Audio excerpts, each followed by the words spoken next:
Now boarding all passengers to the bassist.net. Hey, yo! Welcome, everyone. Sorry if I'm out of breath. I literally hit the go live button, and then I looked down and I was like, oh shit, I don't have a water bottle up here. I'm going to get so thirsty. That's why I ran downstairs, and now I'm back. And this microphone keeps moving. We're going to have to do this. Hey, Russell, how's it going, man? Yeehaw, somebody's ready for country. Little known fact, my headphones keep coming unplugged. Hold on 1 second. Ugh. I got too many cables around here.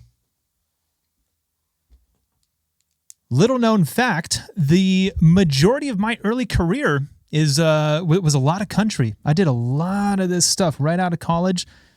It was excellent training ground. If you want to know, like what the best like trial by fire is for like studio or session work, man, look no further than country music. It is tough. It's tough because it's perfect, and that's the hard part. Play a polka. You know what? This isn't the title's actually kind of misleading. This isn't like a boom, boom, boom, like a hoedown country. This is actually more like pop country. Pop rock country, I guess. Let's see who we got here. We got Nathan from Belgium again. Good to have you, Nathan. Thanks for tuning in. Russell from somewhere in the UK. I know that. Yazgum77. I don't know where you're from, but do me a favor. Tell me your name. I'm Jamie. I'm from Los Angeles, but I'm here in Las Vegas now. I got to remember to say Vegas. Evan, how's it going, man? And we are worked up to a frenzied lather today. Woo! I don't know what that means, but it's probably good. I'm going to turn my voice up a little bit, my ears. Cool. Hey, so yeah, as you guys are coming in, do me a favor, say hi, tell me where you're from, and I just got a couple of things I want to share with you really quick. Number one, I don't know if you guys have seen this, but the Bassist podcast is now a live stream. I've had several guests over the past couple weeks. I did a test run with my friend Pow. A couple days ago, I had Damian Erskine on the show. That was so unreal. Damien and I've been trying to connect. I've been trying to get him on the podcast for about 3 years. He's an old friend of mine. We met maybe back in 2012, 13, somewhere around that time frame. And we've just been internet friends for the longest time, but very rarely do we get to sit down and chat. So awesome getting to have him on the podcast. So a thing about that episode, though, I had a lot of hiccups with the live stream. So the audio version, that's if you go to the podcast app on your phone and you just type in the Bassist podcast, you can listen to it all the way through. The version that made it to YouTube on the live stream, we only got about an hour in, and then it cut off. I started hitting a bunch of tech failures. So anyways, that's a thing. But check it out. The Bassist podcast, you can search for it on your smartphone, or, again, it's now part of the live stream here at the channel. So you can watch it. And also, I want to let you know, this coming weekend, this Saturday at 10 a.m. Pacific Standard Time, I'm doing a very, very special live streamed. Well, it's not live streamed because it's not open to the public. It's a ticketed event, small class size, and I'm doing a groove workshop. Here, check this out.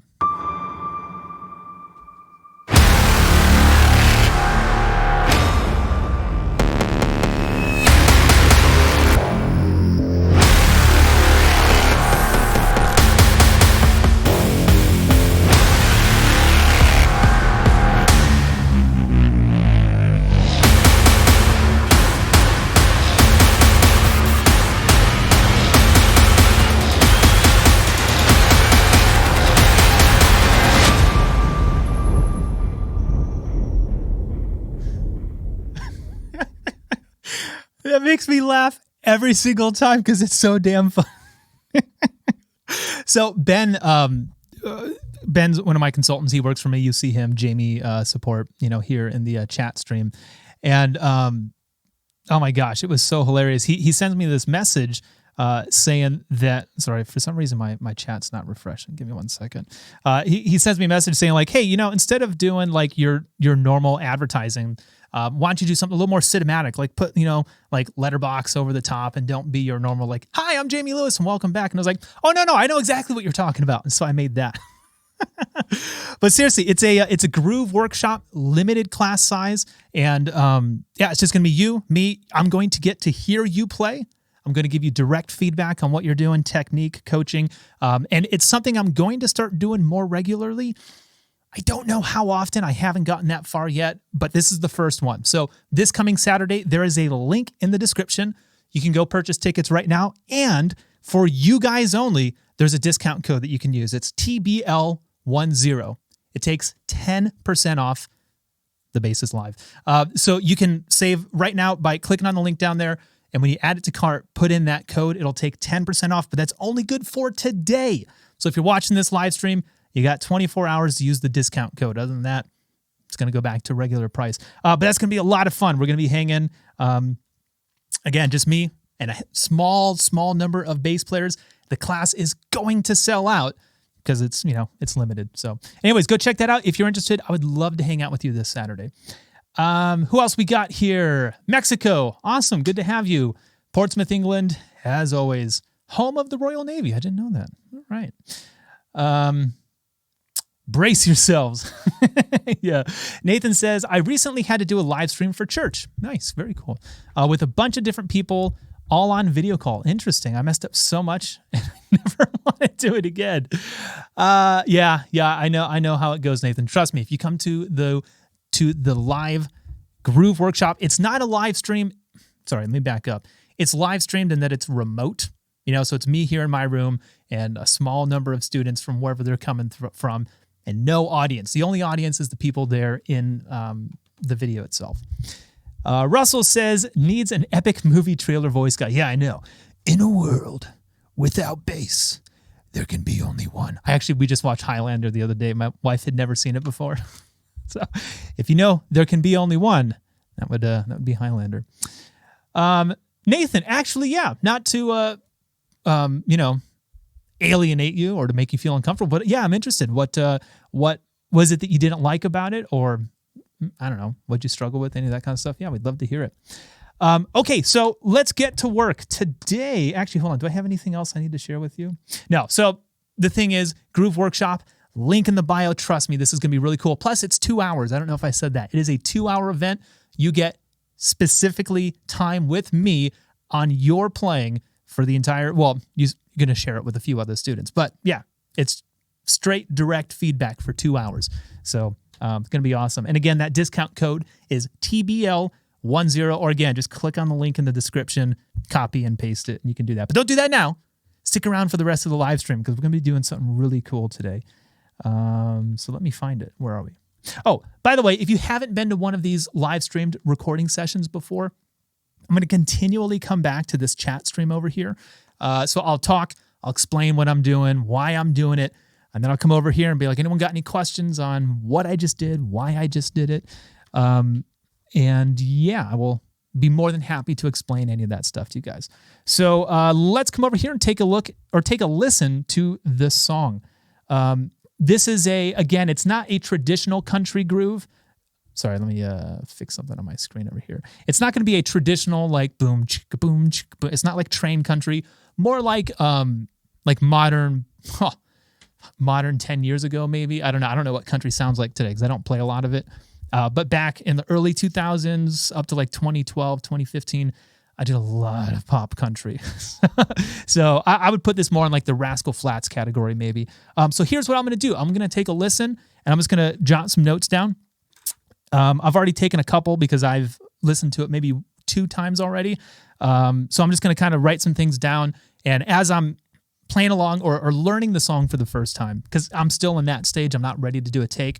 We're not going to do any recording, but as I come up with ideas or as I'm like, ooh, that's a good, whatever I wrote down, I'll stop it.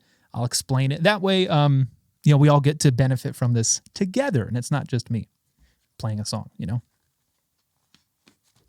Anyways, all that to say, this is fully interactive. This is a full contact sport. At the bassist.net, recording music is a full contact sport. You can get hurt, so be careful. Cool, let's take a listen. Already I'm thinking of...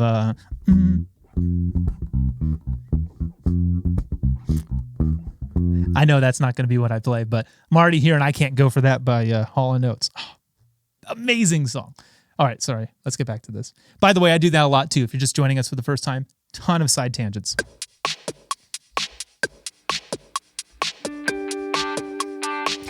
The artist wants me to play something very melodic here. This is kind of what I'm thinking of. Doing fine and everything is going right. But there's a chill in the air I haven't felt in a while. Just a little counter melody. A raindrop falls on the window pane. Clouds roll in, memories race, reminding me of those long lost days I'd hidden away. Whoa, yeah. Come in driving eighth notes here. Tired eyes and sleepless nights, I knew them well. I don't know if you noticed, but I'm playing the high G right now instead of the low one. The reason is I want to give myself room to grow.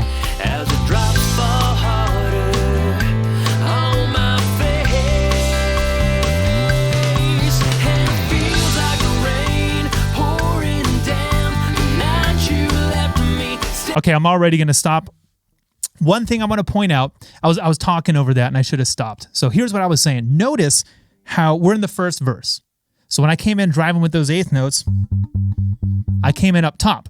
Up high on the neck, which means probably the next time, verse 2, I'll go down low. And this is the thing when people are always like, man, country music's so easy, pop music's so easy. It's just driving eighth notes and playing the roots. And yeah, you're right. And to an extent, you have to stay there. You can't turn this into Jocko. Can't turn it into Weather Report and fusion it out. You got to play what's appropriate. But the way that you play those eighth notes is going to change throughout the song. The way that you play G is going to be different, depending on if it's in verse 1 or verse 2, or at the first chorus or the second chorus. So the attention to detail and those nuances, that's what gets you the gig. So verse 1, I'm up here. And I probably won't put that passing tone in there. I'll just have that gliss. So that's my simple verse 1. Verse 2, I'll probably do something more like I'll get more adventure with it, more adventurous, and I'll also go down low. And then another thing I want to point out is listen to that chorus. The first time I played really driving eighth notes that were connected was in that first chorus. And I'm calling these connected, but there's still space in between them, right? Bum, bum, bum, bum, bum, instead of bum, bum, bum, bum, bum. So again, it's eighth notes, the whole entire song. But the length of those eighth notes needs to change depending on what the section of the song is. And also, I'm going to try to do this. I'm going to try to ramp it up. So you're never going to hear... You're not going to hear me dig in that hard and that connected. Da, da, da, da, da, da, da. I'll get there. But it's at the end. It's at the end of the movie. We need to ramp up in that part. We got the big explosion. I just showed you the Michael Bay director's cut of my trailer, and that's the idea, right? We need to create a climax and boom, have a big ending. And that's, in my opinion, that's what music needs to do. And if it's just the same thing over and over and over again, it really is boring. But you'll see I'm going to be very, very meticulous to the tiniest details here, and that's what's going to make or break this track. Let me just check over here and see what we got. Nathan, can you do me a favor? Oh, no, sorry, you didn't respond to that. All right. Oh, geez. Whoever's from Nigeria, Akanimo, I'm so sorry for butchering your name, but welcome. Glad to have you. And 5 string for country, always. Always, man. Yeah, I wouldn't play country without it. Unless it's like your traditional country. But yeah, if you're doing pop country, I don't see how you could do it with a 4 string. Got to have that 5. I would also do it as a J bass, but you know me. Okay, let's get back to this. I'm just going to I'm going to back it up a little and kind of take it from that first chorus. As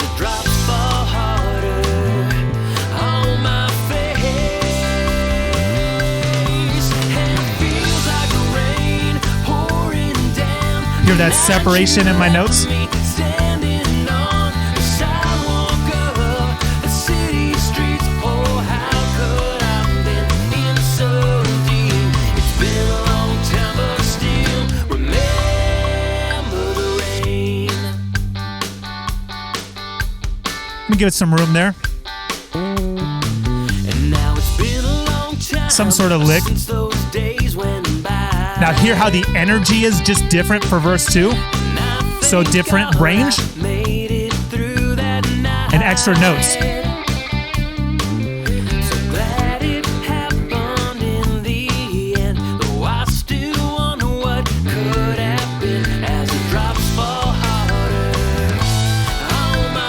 Okay, right there, you hear how the drums kind of change their pattern to bow, bow, chicka bow, bow. So whatever I do, the first time that pre-chorus came up, I was just na, na, na, da, na, na. I'll probably do something very simple the first time, but the second, What could happen as the drops fall harder on my face? And it feels like rain. back to my chorus eighth notes. That you left me Also going to the high E. on the sidewalk of the city streets. Oh, how could I been in so deep? Gotta hit that guitar line. Still remember. I don't know if you heard, but in the rhythm guitar, there's this bow, no, no, no, this descending melody, and I want to make sure I get the timing right. I know the notes are. I know the notes are these. It's just walking down a C scale, but hold on. Bam, bam, bam, bam. It's on like an acoustic or a really thin telly sounding guitar. And I want to make sure I'm not going bum, bum, bum, bum. And if the guitar goes dun, dun, dun, or sorry, 1, 2, and 3, I think it's on those pushes, but I want to make sure that I line up with that perfectly because I know he's going to want to hear it that way. Bum, bum, bum, bum. Yeah, I think it's all on the ups. Yes. Yeah, it's definitely all on the upbeats. So here we go.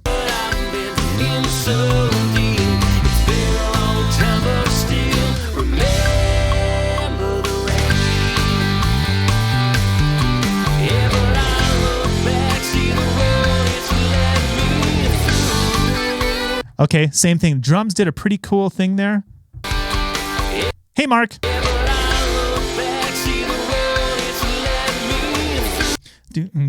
Boom. All right, so I want to stay out of the way of that floor time. And by the way, the artist already apologized for this mix. These are scratch vocals, I think, unmixed drums, and he's like, the floor tom sounds like a bass drum, a bass drop. So every time you hear the floor tom, it's gonna go to totally take over the mix. I can't do anything about that.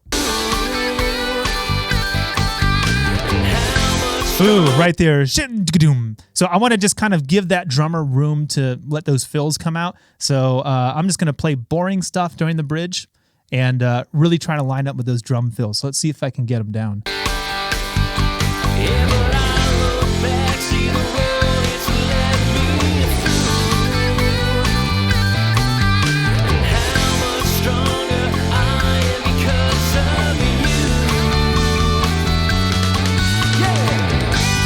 Listen to my eighth notes now.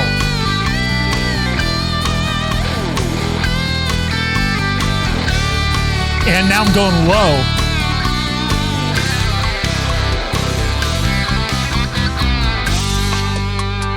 So I really want to point that out. The contrast of like the song is going like this and this and this the whole time. And then we get to that solo and the song takes off. And I'm finally not only connecting my eighth notes now, but going low. I haven't played this D. Or actually, I haven't even played this E yet. So I'm exploring the lower register because that's where the power of this instrument is. And this is the most powerful part of the song, right? Is the bridge or this final chorus. So it's kind of like saving the best for last. You know what I mean? What does the bass do well? It plays low and it plays powerful. So I don't want to come in with that. I don't want to come in guns blazing right at the beginning of the song because it's kind of like I showed you my ace up the sleeve. Now I got kind of nothing special that I can add. So let's just take it from right there. He probably wants me to come back and play melodic again right here.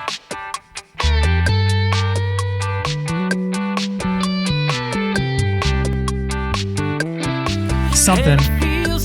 I'll come up with a part. Build up.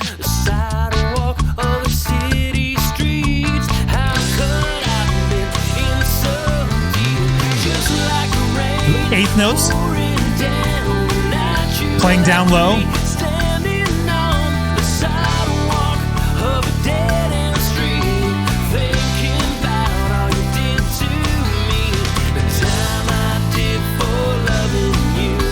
Okay, I need to differentiate what's happening right there. I got to come up with something because listen to so far, all right, again, nuance. So far, this song, every time it gets to that C,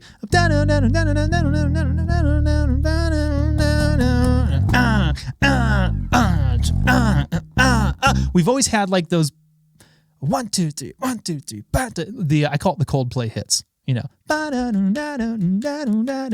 2, 3, 1, 2, 1, 2, 3. Still 4, 4, but it's 3, 3, 2.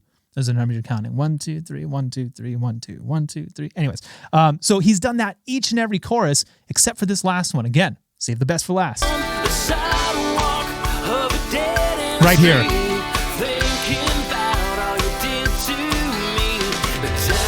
And a very short fill, so we're not making a big deal of it, basically. Or I think that's what he did. So I've got to mirror that, but I've also got to help push it forward and not just play something vanilla. They left room for me is what I'm saying. So I've got to figure out how to come in there with something appropriate, but also not walk over what they're doing. And also keep it simple. And this is the hard thing about country is this is how it goes. All right, sorry, let me back it up.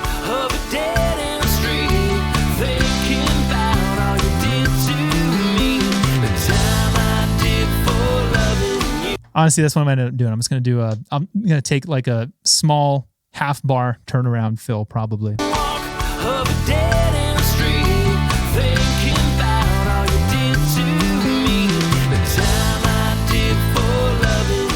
Maybe not because the guitar line still goes, na, na, na, na. We still have that descending line. So let's try playing that against what the drums do.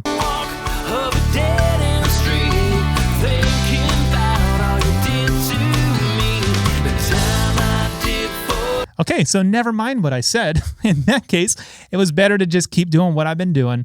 And that drum fill makes it different enough. So I'm not going to do the I'm just not going to line up with that rhythm. Simple enough, small, tiny decision, but it's going to make all the difference in the world.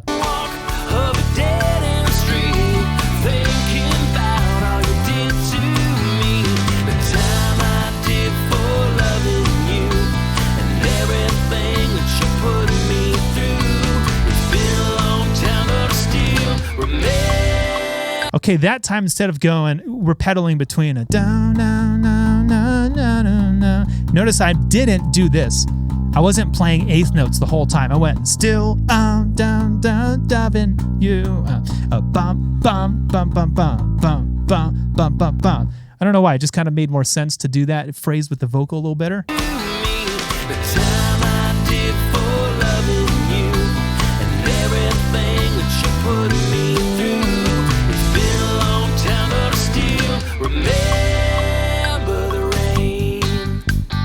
Back to the intro.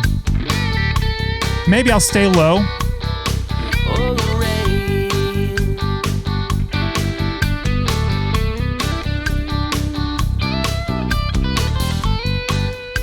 Yeah, we got a fade out ending there. So anyways, that is the song. So I've played through it. I kind of mapped everything out over here. I explained to you guys what's happening. So let me just come over here and see if there's any questions. Anything you guys are curious about what I'm doing, why I haven't recorded this yet. So I'll take a second and just chill with you guys for a little bit if you want. And, oh, you know what? I don't know if these texts are uploading or what's the word I'm looking for? By the way, this is a totally live show. It's just me doing this all by myself. So if things aren't working, That's the reason why. Yeah, it looks like these chats aren't updating themselves. That's okay. That's okay. I have it on this window over here. Ooh, we have lots of, I'm so sorry, guys. Yeah, there's lots of people trying to talk, and I'm screwing it all up. Oh, you know what? What if it's, hold on. Sorry, bear with me for 1 second. I think I can fix it. Do. Oh, the places you'll go. Everyone doing okay? Hey, has anyone checked out the podcast live yet? Anyone been here for that? I'm having so much fun doing it, y'all. It's not even funny. That's the best thing. Oh, I have live chat. Maybe that's the problem. I mean, top chat. It needs to be live. That might make a difference. No? Okay. We'll just ignore that for now. Okay, so let me come over here and just I'll scroll through this end of the chat stream, and we'll put on one of these stupid things. Okay. Coming back. Country 5-string. Okay. Hi from Portugal. Ricardo, good to have you here. Nathan. All right. We use Zoom live stream. Okay, I'm going to come back to this, Nathan. I would love to hear about your experience and chat with you a little about it. Hey, and if you guys wouldn't mind doing me a big favor, please give this video a thumbs up. Hit the like button. It's going to invite more people to come out and hang out with us. That would be fantastic. 1, 4, 5, 6, whatever those numbers are. It works for any genre. That's entirely true. Busta Bass says, would you play bass? Oh, sorry. When you play bass, all is right with the world. You know what? That's true for anyone, man. I keep forgetting how healing this is. Not just in these times, but man, I remember years ago, my wife, had cancer, stage 4 cancer back in 2015. And it was just 6 months of hell, 6 months of living in the hospitals, 8 months of, I didn't touch an instrument, didn't play a bass. I didn't do shit for almost an entire year. Just because I didn't feel like it, And I remember when I finally got back into it, just picking up an instrument.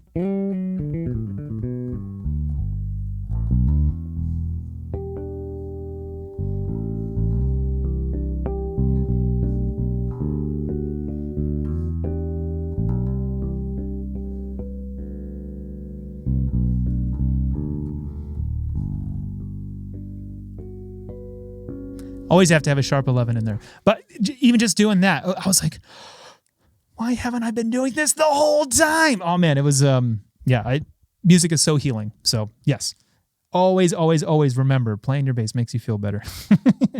A couple other questions, and then I'm going to track this song, I promise. Mark says, I've never played a 5. I don't like them, but I end up playing this bass just about every day. This is my number one. It really is my number one, even though I'm a J player, a 5-string with active soap bar pickups. Like, so much music requires this sound, and it ends up being my number one. But I'm a 4 player for life. You've got 80% of a 5-string. That's true. Busta Bass says, I haven't played 4-string since the last spinning disco ball fell from the ceiling. I like that's good. Is 3-3-2 a tresillo? A tresillo. Okay, hold on. I'm not a Latin jazz enthusiast, or that's not even Latin jazz. That's just Latin. But the tresillo is the beginning of the biome or the bomba. Shoot, I took a bunch of lessons on this at one point, and I forgot it all. Okay, so I know.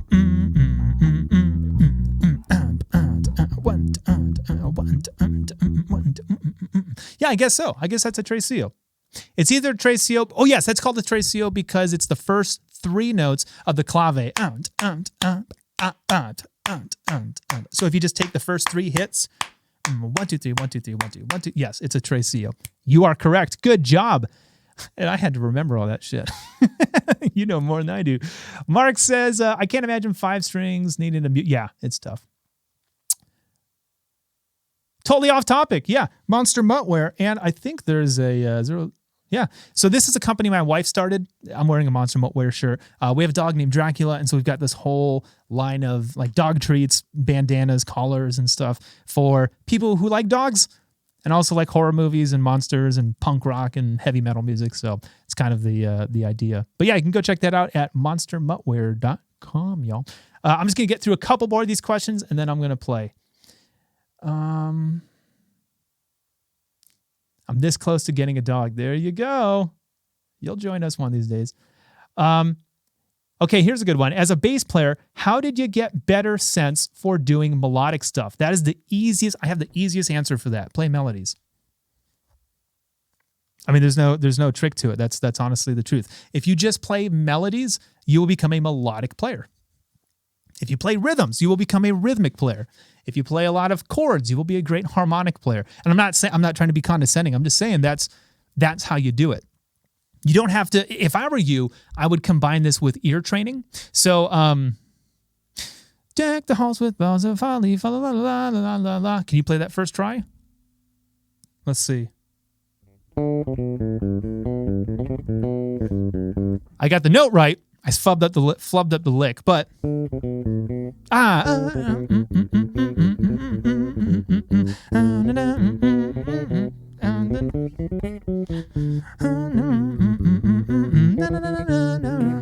I always recommend Christmas songs, nursery rhymes.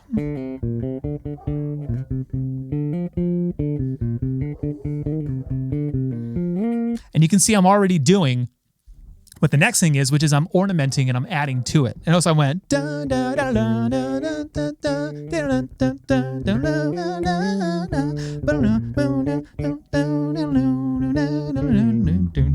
you know what I mean? Like you'll start playing more melodically if you play melodies.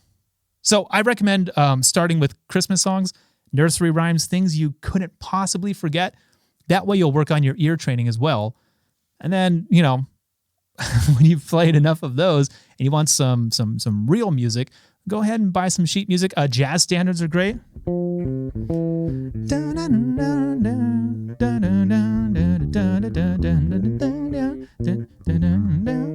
I already forgot that song. I think it's called Blues for Alice. It's a Charlie Parker tune.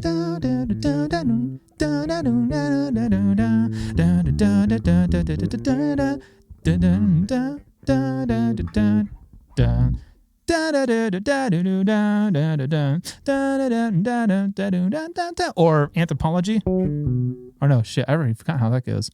How's Donna Lee go? I gotta brush up on my jazz standards. But so those are great melodies because they're so out there. They modulate, they play over a bunch of different chords. And so if you're looking for like extreme level melodies, then look no further than jazz standards. So from nursery rhymes and Christmas songs to jazz fusion, jazz standards, and everything in between, just start playing melodies and you'll get it. I promise you. Okay, I'm going to stop answering questions for the time being, and I got to actually record this song. But before I do that, I got to check my tuning. And you know what? I'm sorry, guys. I'm pretty sure I'm going to have to do a really quick intonation job. I have a screwdriver. I noticed before we got here, I noticed that in my higher register, it's a little sharp. Yeah, so that means the string needs to come back a little bit. So sorry, guys. Give me just 1 second here. I know two of my strings need to be intonated. Which, by the way, is the topic of the next video in my How to Set Up Your Bass series. That's another thing that's been coming out here at thebassist.net. I did this series with Pete Hilton from Hilton Guitars, and he's a master luthier. He showed me how to do a truss rod adjustment. This week, the action video went live, and then next week we'll do the intonation one will come out. But yeah, if you want to know how to set up your bass, I have 2 videos out, and the third one's on the way. Sorry, 1 second. I got to figure out how to do this without breaking a bunch of stuff. Wait a minute. Oh, here we go. And we got the Jeopardy music. Bam, bam, bam, bam, bam, bam, bam. I think I'm doing this right. All right. There we go.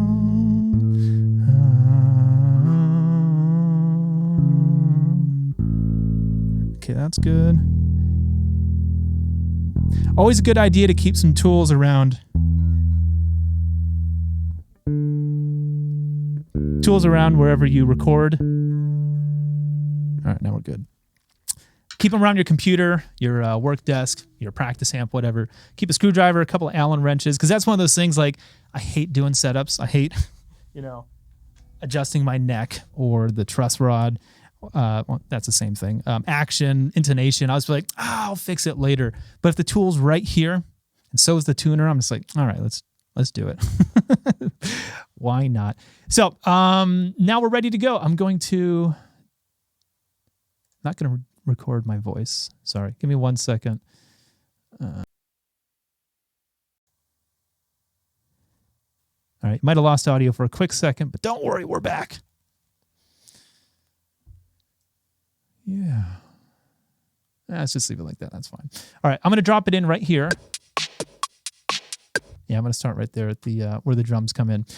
Give me just 1 second to remember what I was doing because I took a 10-minute break. So give me like 1 minute or so to kind of get my head back into the tune, and then we'll start recording.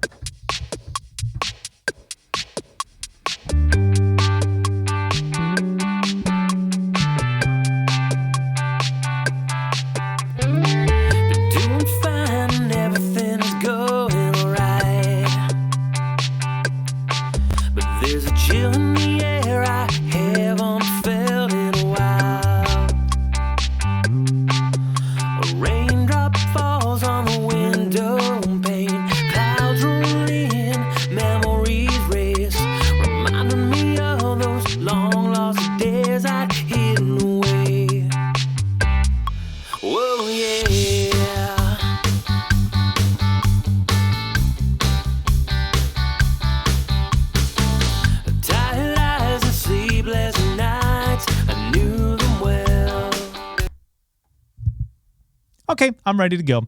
So I'm going to do one pass all the way through, and I'm going to call this, let me see, do I already have the layers? So here's how I usually do it. I've got 2 different layers. Take 1, you can see right here, and then when I'm done with that, we'll do a take 2. I'm assuming that with this song, that's all I'm going to need. It's pretty easy, and I've laid it out already in my head.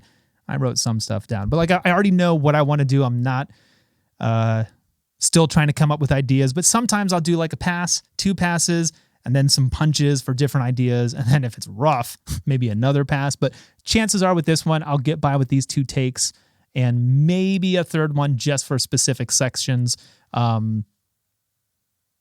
Hold this note instead of cut it off, or go to this octave instead of that one. Again, if the artist was here, we just make those decisions right now. But since I don't have them, I'm going to give them a few different things to choose from when I email these tracks over. So yeah, let me just check my tuning one more time. And we're going to green light this sucker. Wrong song. Okay. I think I'm going to, for this one, I'm going to do, I'll leave this angle, and on the next time I'll do this. This is also going to be my safe pass. So I'm going for vanilla. It'll have my my stamp on it. It'll definitely sound like me. But the next one, I'm going to give them a little more juice, But this one's going to be the one that probably is what's going to go to radio. So anyways, let's do it. Sorry, is everything sounding okay too? Let me know in the chat, and I'll fix it if you need to hear more of my bass or the track or whatever. Okay. Drink some water, calm the nerves.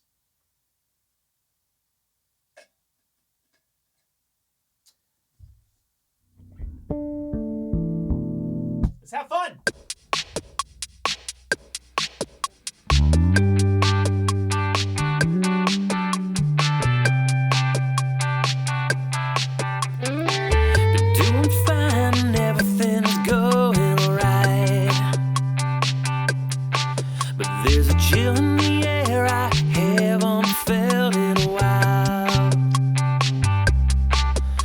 Raindrop falls on the window pane, clouds roll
I hated that fill, so I'm going to do a punch already.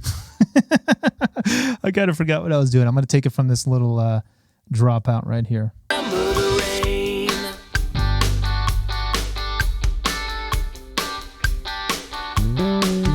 now it's been a long time since those days went by. And I thank God I made it through that night. So glad it happened in the end, though I still wonder what could have been as the drops fall harder on my face. Same thing, that transition right there where the drums changed. I totally forgot what to do. What could have been as the drops fall harder. Okay. What could have been as the drops fall harder on my face. And it feels like rain pouring down. The night you left me standing on the sidewalk of the city streets. Oh, how could I have been in so deep? It's been a long time, but still remember the rain. Yeah, but I look back, see the road it's led me through. Had a wrong note there, going into the F like you do. Remember the rain. Yeah, but I look back, see the road it's led me through. And how much stronger I am because of you. Yeah.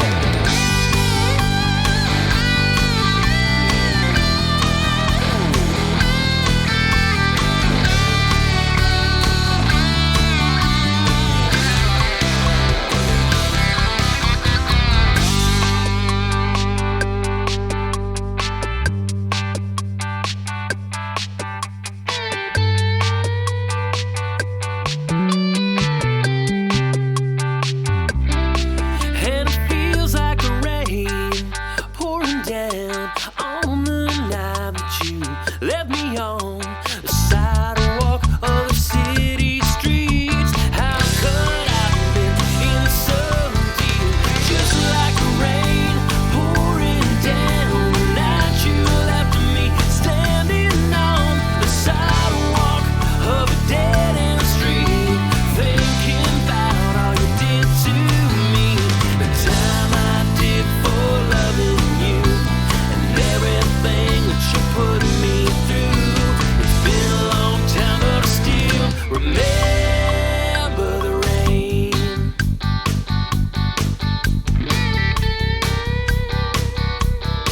Oh, the rain.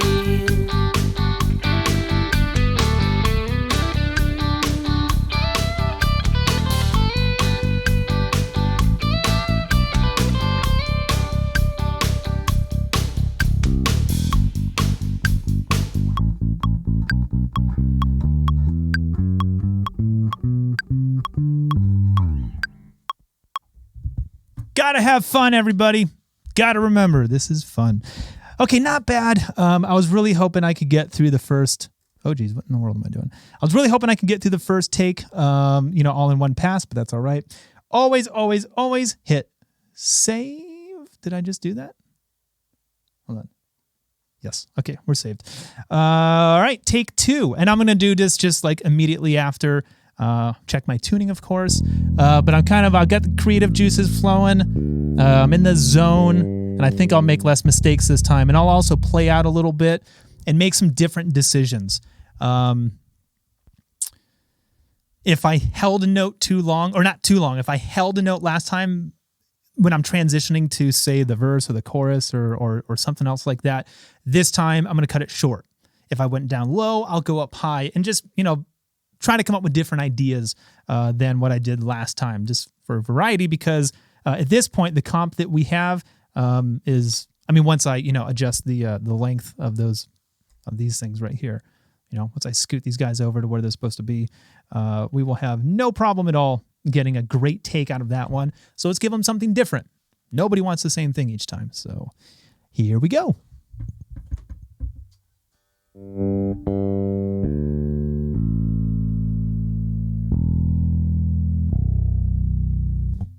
All right, let's do it.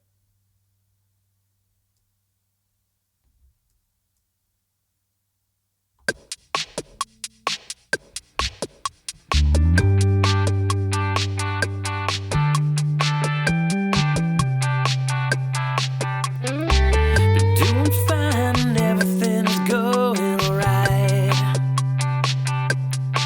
But there's a chill in the air I haven't felt in a while.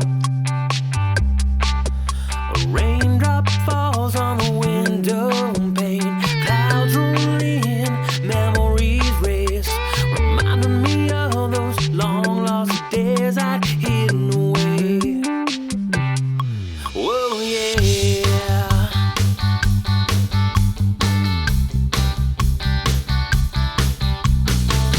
Tired eyes and sleepless nights, I knew them well. Wondering if you ever cared, I couldn't tell. As the drops fall harder on my face, and it feels like the rain pouring down. The night you left me standing on the sidewalk of the city streets. Oh, how could I've been in so deep? It's been a long time, but still remember the rain.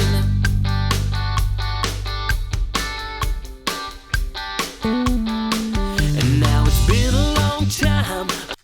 What the hell was that? I literally had a brain fart right when I hit my first note. Boo! No, was I about?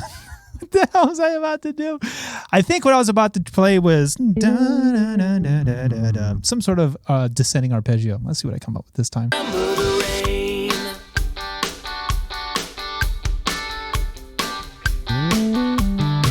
And now it's been a long time since those days went by. And I thank God I made it through that night. So glad it happened in the end, though I still wonder what could have been as the drops fall.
I don't know what I'm doing. Yeah, I think that's pretty good. You know, there's only one thing I want to do, and I don't need to do another pass through because everything's good, except for the transitions into the choruses. That's something I'm still not happy with. And I'll explain to you why. Maybe you hear it, maybe you missed it, but pretty much every time we got those dun dun dun dun dun dun, I want to get right in that sounding eighth note, and what's happening is it's starting, and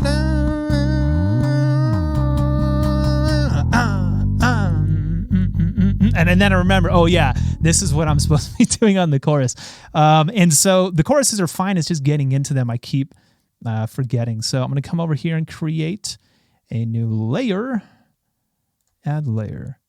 We will rename the layer. That's important to do. Do this every time. Actually, normally I have a macro that adds a new layer and renames it for me. Sorry, you guys can't see. It's on a different screen. I have like, where's my mouse? I have like 4 computer screens in here and I keep forgetting which one I'm on. So we're not going to call it layer 3. We're going to call it take 3. All right. So, oh, no. I don't want to call this take 3 because I'm not going to do another full pass. I'm sorry. Rename it again. You can't see it. It's on the other screen. But I'm just going to call this chorus punch. Chorus punches. That's what I want this to be called. So you can see if we go back and I put take 1 up there, we got this one called chorus punches. And that's what I'm about to do. So give me just a quick second to hit these and make sure it's over this way. On my face, it feels like rain pouring down. Yeah, I just want to get right into it. So give me a second. I got to do that 3 times, and then I'll come and answer some questions.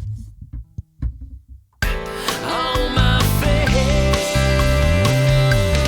it feels like rain pouring down. The night you left me standing on the sidewalk of the city streets. Oh, how could I have been in so deep? It's been a long time, but still remember the rain. And that time, I didn't even play the downbeat, which is, I think, what I'm going to end up doing. I think that's what the thing should sound like. Sorry, I realized it's on the wrong screen. You're looking at my bass the whole time while I was talking. Yeah, so let me just do that 2 more times.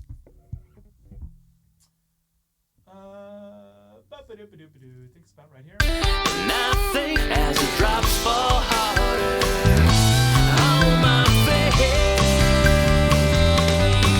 and it feels like Okay, that's where I am. as the drops fall harder on my. Nope. Not it. Oh, whoops, I hit the wrong button. Sorry, guys, hold on.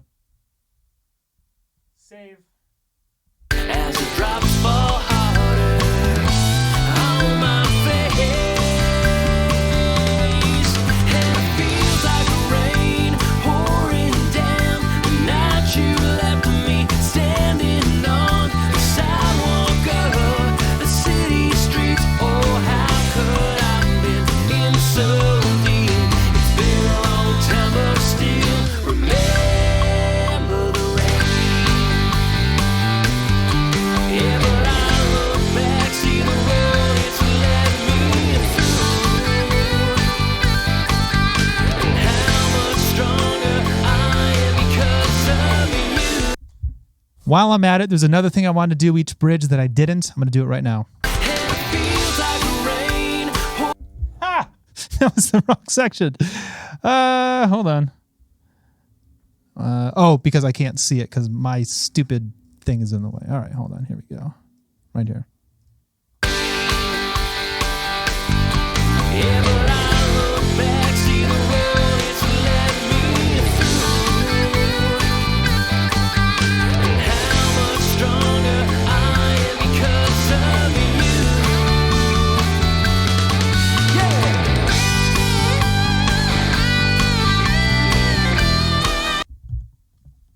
All right, and the rest of it was fine. I just want to make sure this is where it starts. Hold on. Just a moment.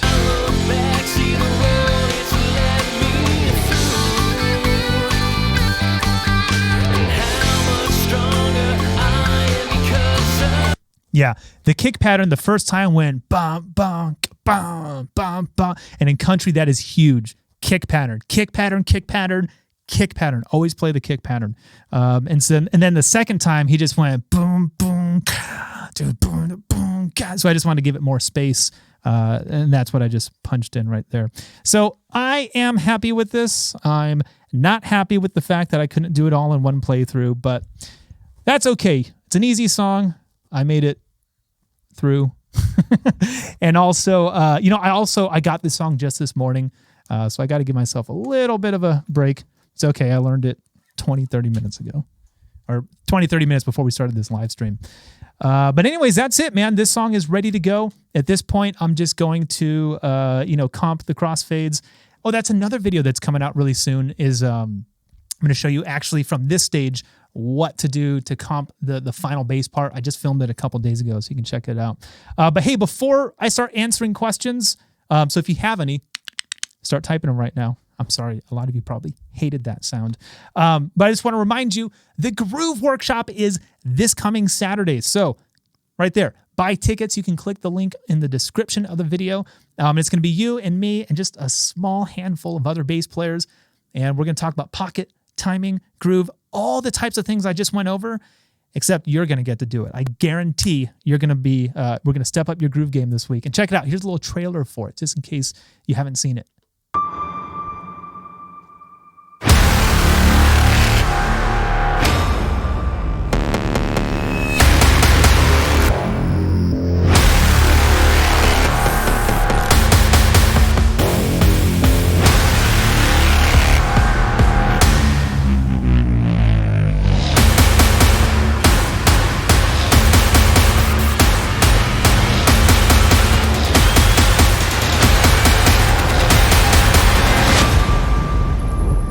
Check out the bottom right here, right now. Look at the very last sentence. Nobody's called me on that yet. It says, for bass players only, for serious bass players only, and then the bottom it says, may contain words too big for drummers. And nobody's gotten that joke yet. No, even my drummer friends are like, oh, dude, that's really awesome, really cool. You don't even know I'm talking shit about you. That's the best. I love it. Okay, I'm going to try the chat stream one more time. Yeah, man, it's not updating itself. You know what? YouTube probably changed the way they do things, so I can't scroll through and see the updated chats here, but I can still see them on my end. So for everyone watching at home or watching this in the future, obviously you can't see what's over here, but that's okay. So questions, comments, concerns, anything you guys want to know about what I just did, please ask away, because what time is it over here? 12.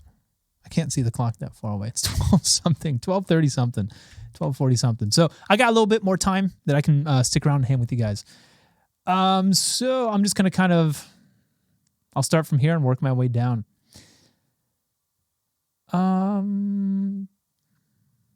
blah, blah, blah, blah. Something was confusing for a second. Oh, sorry. That was between you guys. All right. Someone asked if I was playing a fretless bass. No, this bass over here definitely has frets on it. I do have a fretless. I have two of them around somewhere. But no, I play with frets on my bass. That's my favorite way of doing it. Love those low rumbly notes a lot. Oh, that's what it was asking if it was a fretless. Yeah, correct. No, it is a fretted 5-string. Just dropped in to say hi. Wish Jamie played a 5+ more often. No, you don't. I did have a 6 for a couple years. I never used it. Hated it. You had to ask for me to bring the 6-string, and I just stopped using it after a while. Sorry, coming through here. Glad to finally see someone online addressing country bass and not saying you have to use a P bass. Yeah, dude, I hate a P bass on country. I think that's the least. Again, it depends. It depends on the style of country. Because just like you say, like rock music. Well, what do you mean? Like progressive rock, classic rock, 80s hair metal rock? new wave rock, like what kind of country. So if you're doing traditional train, like, country and Western music, yeah, P bass will do you good. But when it comes to the modern pop sound and stuff, you got to have that fifth string more than likely. And I hate the sound of a P bass 5-string. It's so thin. It has the wrong sound. For me, when you get into that register, you need 2 pickups and they need to be soap bars. I don't even like a J bass 5-string. It doesn't have enough gravitas, enough body to it. But yeah, dude, I'll stand by it. The majority of the country work that I do is on a 5-string. I've been to tons of country sessions with guys like Reggie Hamilton. I've seen Nathan East record. A bunch of these guys all playing 5s, active 5s, doing country. It's the way to go. Nathan says, is it possible to pay for the Groove Workshop with a bank transfer? Sure. I have it set up, that link that's in the description for, oh shoot, where is it? In case you're just joining, for this Groove Workshop I was talking about. You can pay with credit card, PayPal, like any way that you buy stuff online. A bank transfer, like a wire, that sounds like it would cost you extra because there's a wire transfer fee of at least $15 on every time I do one, I think. So you'll probably pay more. But if you want to do it that way, I wouldn't stop you. A Bass says, been following and said setup series of videos. Oh, you've been following the setup videos. Gotcha. What's the relief like on this bass? I play with pretty high action. It's definitely not low. I mean, I could get out probably a ruler and show you. There's no way I'll be able to show you in the picture here. Hold on. I don't know. Yeah, let's see if I can do it this way. Is that a close enough angle for you? Probably you want to look over here where my hand is. That's the middle of the neck. That's about as good as I can get the angle for you. Yeah, so it's certainly not high action, I guess, but it's not low. I don't play with a hard attack, but I want it to be able to, when I do dig in, sorry, now I'm talking to the wrong screen. When I do start to dig in, I want the big meatiness and I don't want fret buzz and, the strings slapping on the neck and stuff. So, yeah. Aaron says, thank you. Aaron, I don't know if you're still here, but it's good to have you, man. Dwight says, I just started your ear training a couple of weeks ago. Awesome. I'll bet you're killing it. Someone asked if this is an MTD 5er. No, it is not an MTD bass. This is an M bass. I have 4 of these. This is my go-to 5, my J bass, my P bass, and I've got another one floating around somewhere. John McGinney, he's a custom luthier. I bought basses from him from like 2006 to like 2011. I pretty much exclusively played his basses between those years. And actually, this 5-string is still kind of my number one. I want to replace it with another 5. Not because I don't like it or anything, it's just it's old. I've been playing it consistently since 2007, and I would like to just have a new sound, a new 5-string go-to bass, just to change it up. But yeah, fantastic instruments. But no, not an MTD. So those Coldplay nerds used a Tresillo rhythm. Yeah, well, I don't know. Maybe it was the other way around. It totally wasn't. Okay, now I'm coming back down to the more recent questions. Nathan says, can you give some tips on playing fills? Nathan, can you elaborate? Are you asking for like in general, or like how do you hear what the drummer did and then sync up with it? You know what I mean? Because that's what I did this time. For the most part, when I was adding fills, it was just lining up with what the drums already gave me and kind of starting there, or what the guitars do. So I'd say that's the easiest thing. Just latch on to what other people are doing. And actually, hold on. If you guys give me 1 second.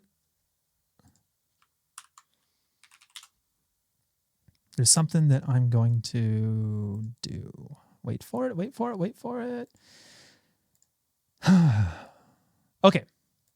I'm dropping a link in the chat right now. This is a series I did about 4 years ago called The Money Notes. No, I'm sorry, not The Money Notes. How to Get Hired. You know why I confuse the two. But it's a series on groove. So this is like, it's part of the bassist curriculum. It's one of the first 5 or so courses that you go through at my website at thebassist.net. And this entire series is like 12 different lessons specifically on all the things you just saw me do. Kick patterns, fills, lining up, time pocket, specifically for like 90% of the music that you're going to be playing that pays. All right. And that's the thing. Everyone, when they want bass lessons, show me how to do sweeps. So show me how to solo over changes. I mean, I'll do that, but you realize you're not ever going to get paid to do that. Right. Or at least you're not going to get paid enough. Those checks are going to be really, really small compared to the bulk of your work, which is the kind of songs you just heard me play. So Victor Wooten will say all the time, the things I show you are going to get you fired. I can contest. I got fired doing those things on country music. Oddly enough, that's how I learned to play country, because I've got fired from my first country gig. And they went, well, you're just not good enough to play country. And I'm like, I'm not good enough? I have a degree in music. I've been playing my whole life. I'm not good enough for country? The easiest. I didn't realize it wasn't easy. it's only 4 chords? Of course it's easy.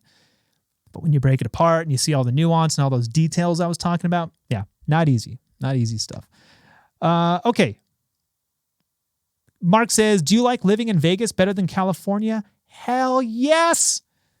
Yeah, it's so much better here. The weather is actually pretty comparable 8 months of the year. So it's about the same. It's 70 or 80 outside right now. Back home, it's about the same, and it stays there most of the time. Whereas in the summer in California, it'll get up to about 100, 105, 110 if you're in the valley. Whereas out here, it'll be 120 for 4 months. You know what I mean?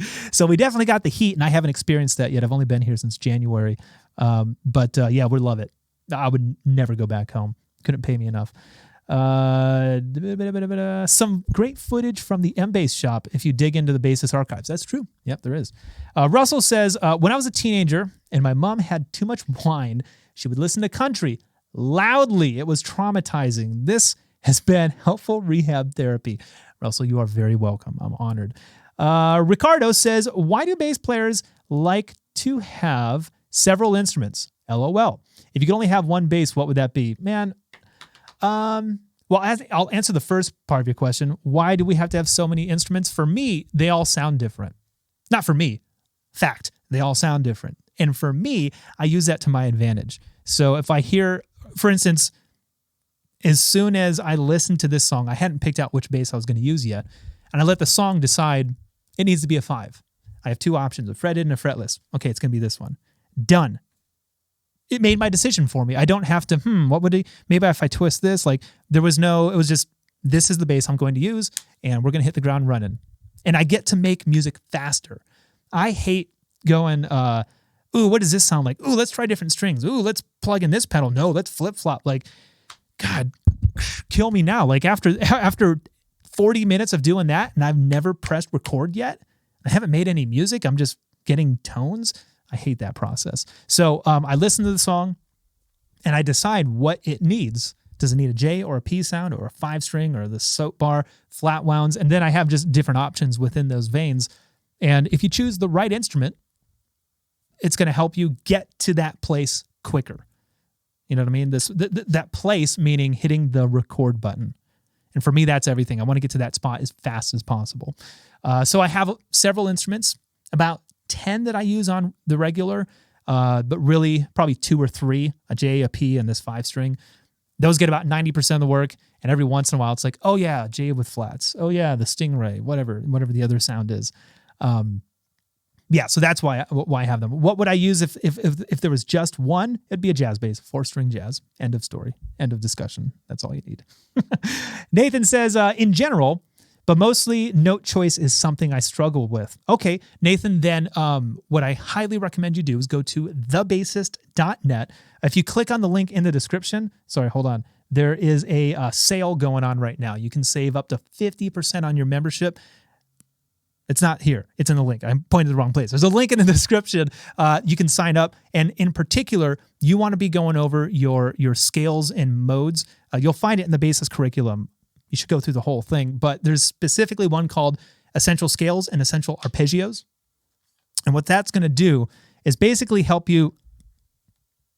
Why don't I have... Oh, give me 1 second. I'm screwing things up.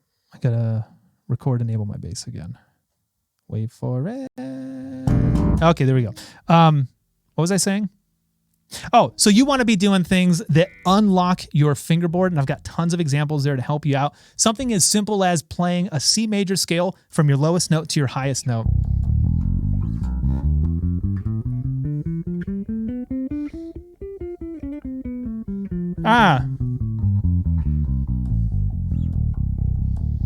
Same with arpeggios. I should have warmed up. Okay, so I normally don't do these exercises on a 5-string either. But like something as simple as that. That was C major from the lowest to the highest and then all the way back down. I'll show you how to do that in all 12 keys and a bunch of exercises as well. But doing that kind of stuff, unlocks the fingerboard. So now you're not like, oh, there's only what did you say? Note choice is something you struggle with. So if you play that melodically up and down the instrument using scales and arpeggios for each of the different keys, you're not going to struggle with note choices anymore because all the ones that you can choose, you're going to have them on lock. You know what I mean? It's kind of like, imagine we were having a conversation in Spanish. I don't speak Spanish. So the vocabulary that I have is going to limit the type of conversation that we're going to have together. So I know how to say, ¿Dónde está la biblioteca? Where's the library? No pescado aquí. There's no fish here. ¿Por qué la ventana es muy bueno? Because the window is very good. Like you can see, I'm very, very bad at Spanish. So my vocabulary, my words, or my notes, like I don't know which ones to choose because I don't know them, right? If I study my vocabulary and I speak some more Spanish, like eventually our conversation is going to be able to go further. And that's what I just demonstrated for you on the bass. So head over to thebassist.net. You can save today. And also, I don't know if I said this, but all members at thebassist.net actually get a discount to this Groove Workshop. So if you're already a subscribing member, an email went out a couple of days ago. You guys got it first. If you want to come to the Groove Workshop and you're a premium or executive or unlimited member at thebassist.net, send me an email, jamie@thebassist.net, and I'll send you a coupon code specifically for you. It's more than the 10% that's in the description over here. One last thing. Sorry, let's come back over this chat. Oh, doesn't matter. You guys can't see it anyways. Russell says, oh, whoops, where's my mouse? Good. 5 computer screens. The link took you to The Basics. Well, either way, you can find it there. It's called How to Get Hired is the name of the series. The link that I put in there apparently was the wrong one, but you can find it in that little section. Now, you know what? Let's not be lazy. Let's do it the right way. All right, if you're watching this in the future in the year 3000, ignore the first one I sent. And this is what we want. Okay. Yeah, I sent the wrong series. Just kidding. Whoever asked for the grooves, note, or fills, there's a video in there, or 2 or 3, I think, that'll help you exactly with what you asked. And they're free. Those ones are totally free. What type of bass is good for all genres? A jazz bass. That's the reason why it's the end-all, be-all forever. Russell says, this is my bass. There are many like it, but this one is mine. Yeah. What's that from? Full Metal Jacket? I get Full Metal Jacket, Platoon, and Apocalypse Now always mixed together because they came out within the same decade. One that I was very young in. And they're all Army movies. I think they're all about Vietnam also. I know Platoon is. Maybe Full. I don't know. Either way, I get those mixed up.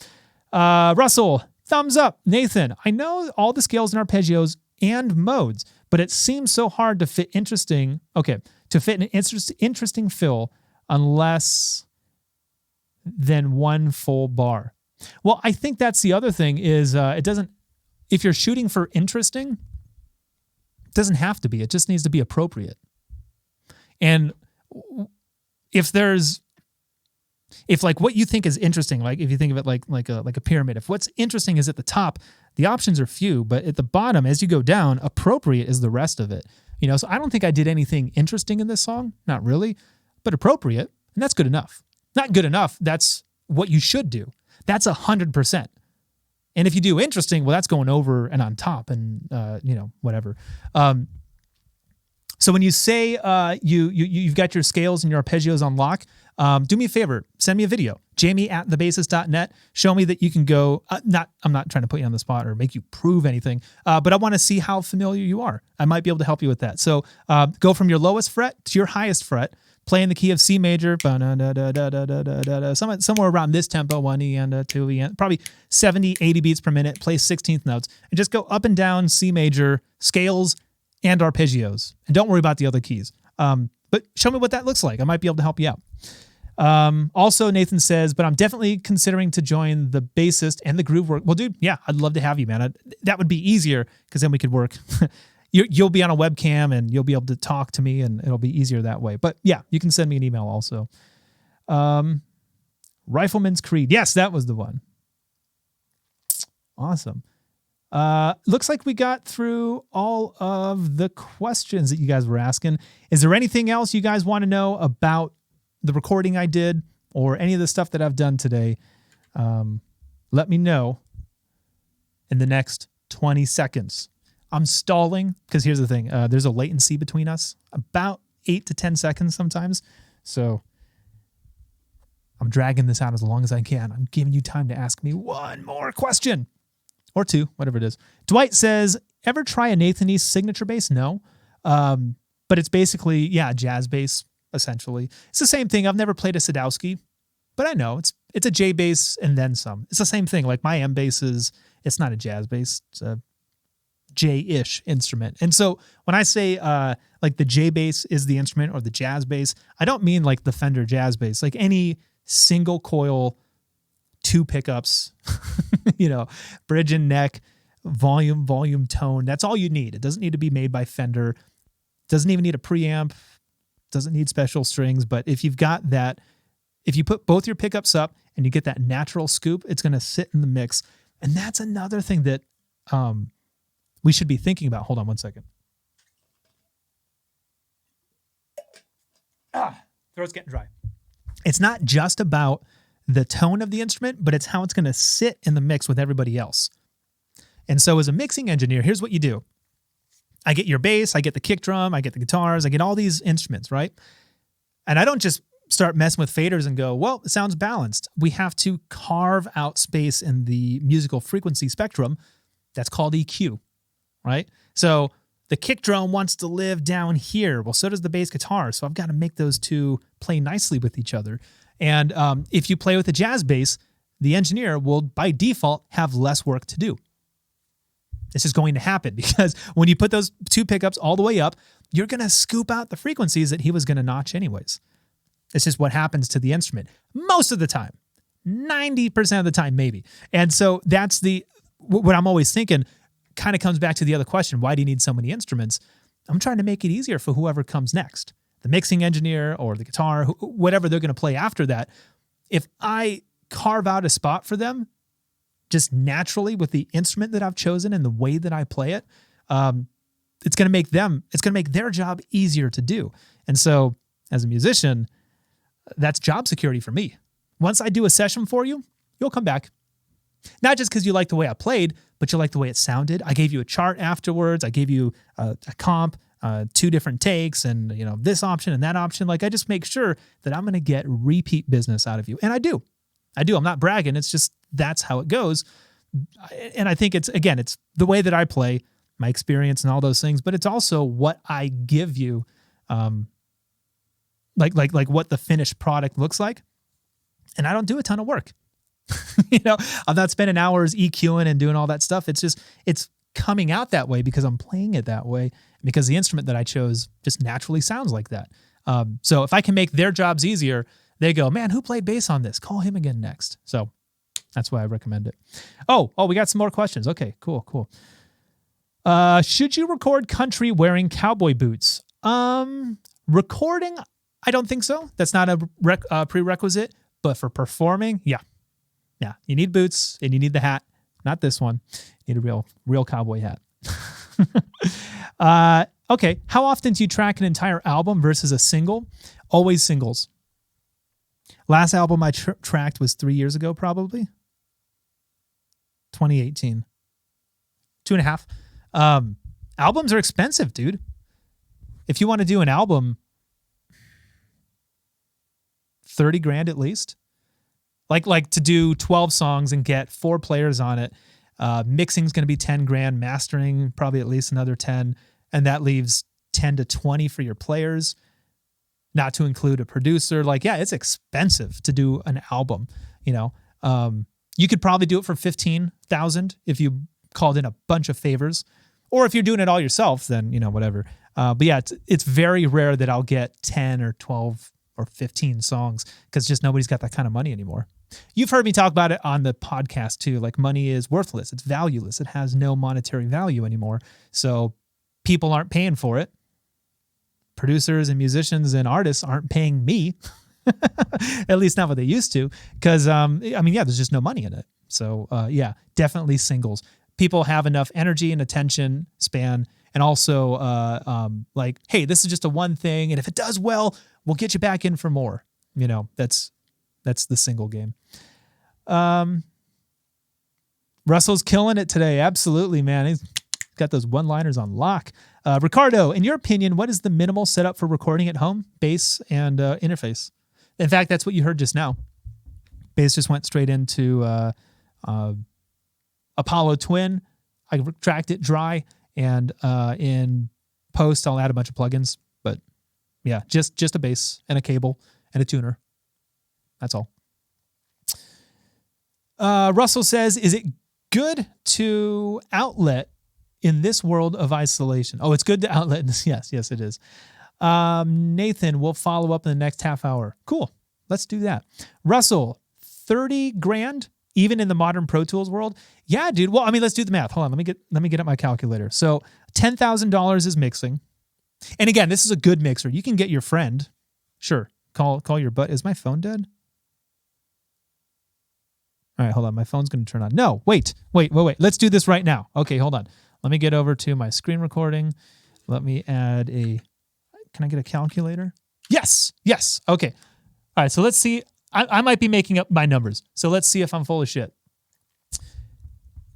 Let's go. Let's say you're doing drums, bass, and 1 guitar. And keys. Okay, so 4 people times, let's say you're paying them $150 a song. That's a deal. I don't charge $150 a song, but if I'm doing 12 of them, I'll bring my prices down. My phone's back alive. Now it's dead again. Okay, good. We'll deal with that later. So yeah, so for 1 song, just for your players, wait, what number did I just do? Let's start that over. All right, $150. Jesus, $150 per person. Oh, I didn't hit the multiply button. Times 4 people. All right, so that's $600 a song just for your players. So let's multiply that by 12 songs. All right, so you're $7,200 just for your rhythm section. Keys, guitar, bass, drums. All right? You're going to have a producer. He's going to charge you at least $1,000 a track. Let's just say that's his rate. And again, that is a low ball deal.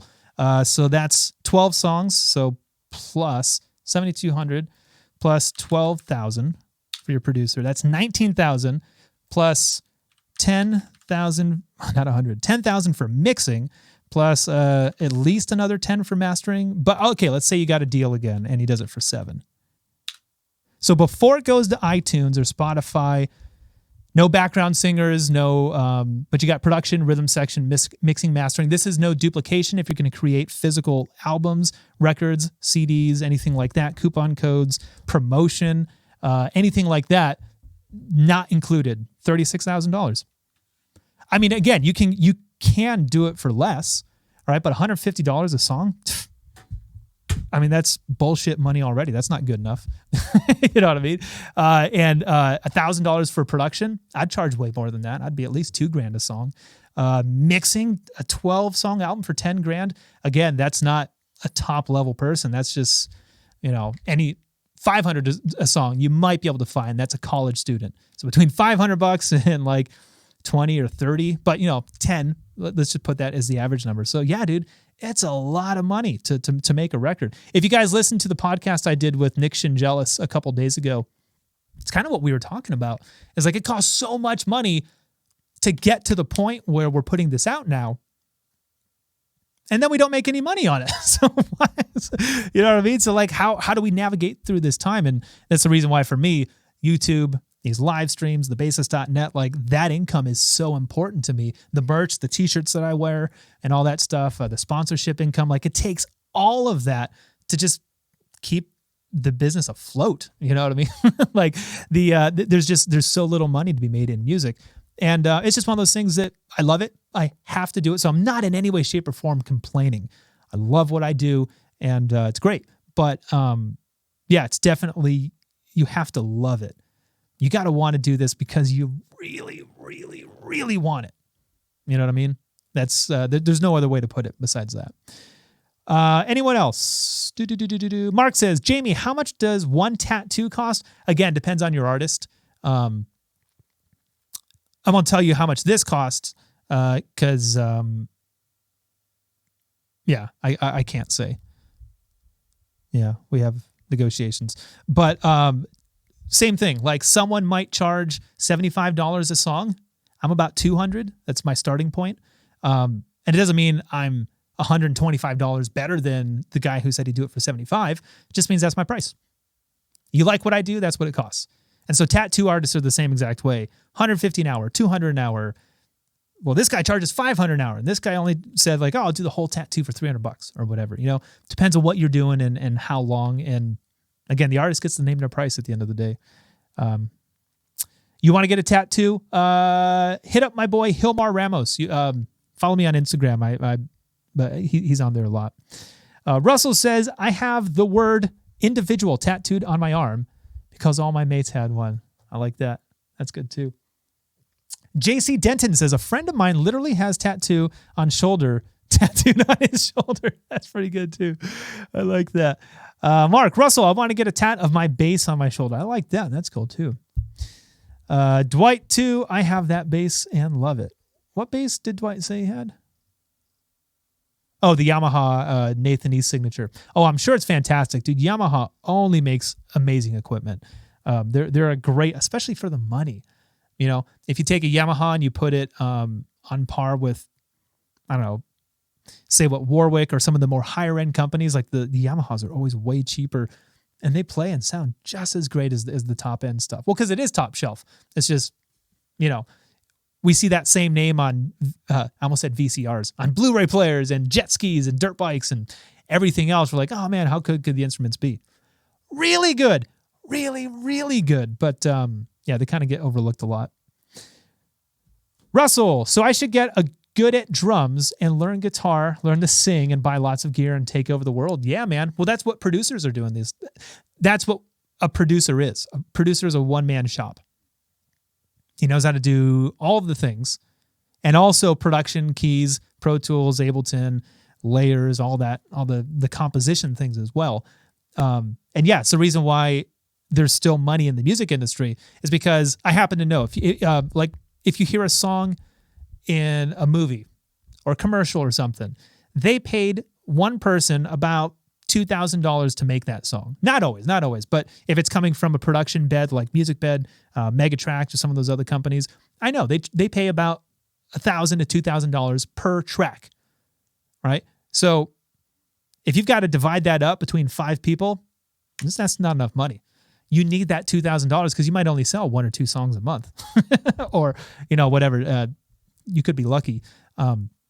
But yeah, so for the producers, it makes more sense to be able to do all the things themselves, because otherwise I got to pay $400 for this guy, $200 for him, and $100 that way, and then you're left with like $300 for 2 weeks worth of work. Come on, that's not going to fly. So yeah, it's the reason why producers are taking over the world right now. Yamaha entry level stuff is really good too. Yep, definitely. It's what I recommend to all of my students. All of my beginner. Like I haven't even bought a bass yet. Back when I would teach at my school, the Lewis Music Academy, I would have like a 7-year-old kid come in. I'm going to go buy a bass tomorrow. What should I get? Get a Yamaha. Get a $150 Yamaha. It'll play about as good as a $500 Fender. It's true. It's absolutely true. Take a made in Mexico Fender, $500 to $700, and just like the entry level Yamaha RBX, whatever, it's $170.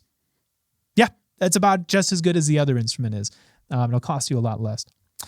Russell says, I have 3 kids and no money. I'll wait until they're rich. Sweet birthday presents. Yeah, you can always do that too. Busta says, yeah, it's about what I paid for mine. Best $2,000 ever. Yeah, definitely. $2,000.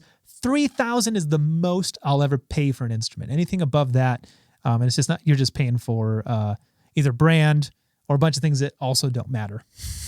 But yeah, I'll never pay more than $3,000 for an instrument. Just not worth it. Well, guys, thanks so much. I loved hanging out with you. Thank you so much for tuning in today. Really appreciate it. Again, tickets for the Groove Workshop are on sale right now. Space is limited. Okay. I've got a cap, and once it gets there, tickets are going off the shelf. So there's a link in the description and a coupon code. It is TBL10. They'll take 10% off the ticket. 2 hours, you, me, and a small handful of other bassists. We're going to hang out with each other and have a good time. So thanks so much for hanging out with me today, guys. If you like this video, remember, subscribe to the channel. Hit the like button. If you really like what I do, come hang out with me at thebassist.net. And a new episode of the Bassist Podcast is going to come to you really, really soon. So stay inside, stay healthy. Love you all, and we'll see you next time, all right?